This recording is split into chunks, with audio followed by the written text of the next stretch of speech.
A criminal defense attorney and former prosecutor, and he joins us now with some more insight. Thank you for joining us. Thank you, Heather. So, judge versus jury. Back in 1969, South Africa, they did away with jury trials when they were under apartheid.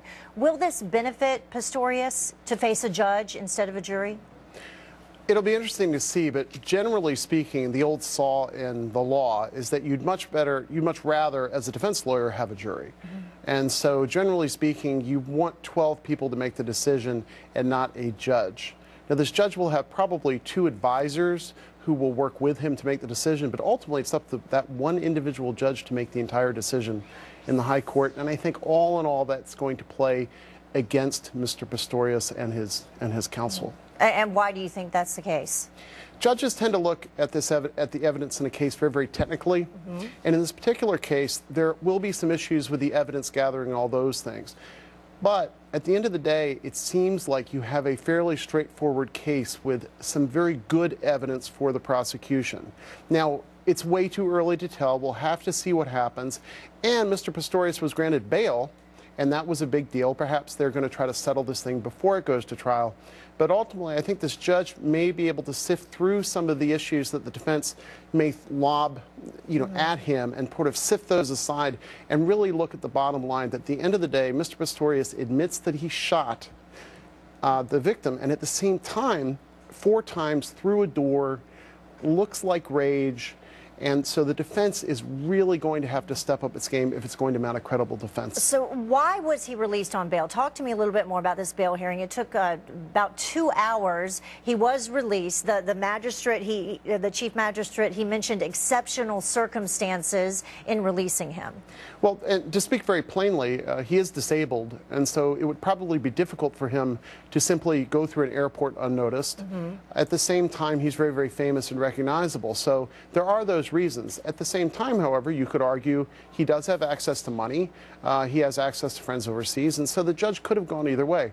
Sometimes in these situations, if the judge grants bail, he may be pushing a little bit towards some type of a settlement between the 2 sides with the idea that maybe they can get together before the trial and settle it.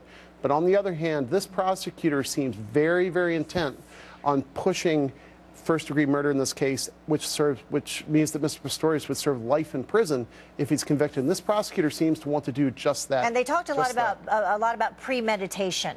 Well, the premeditation is shown specifically by, if you look at the way the bathroom's laid out, there's some distance between the bedroom and the bathroom, and you have to make a couple of turns.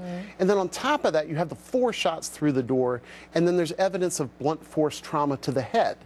Now, you put all those things together. When did the blunt force trauma come in? Maybe there'll be some forensics about that. There'll be arguments. But how do you get past those 4 shots through the door? To me, that's the big thing. Boom, boom, boom, boom. That's a lot of shooting. There's time to have premeditation. And did she scream out? Did she scream out? Where's the noise? Right. Why didn't he call out? And premeditation can be like that. Okay, and we have to ask about this chief investigator that has now been taken off the case. How will that affect the outcome, if at all?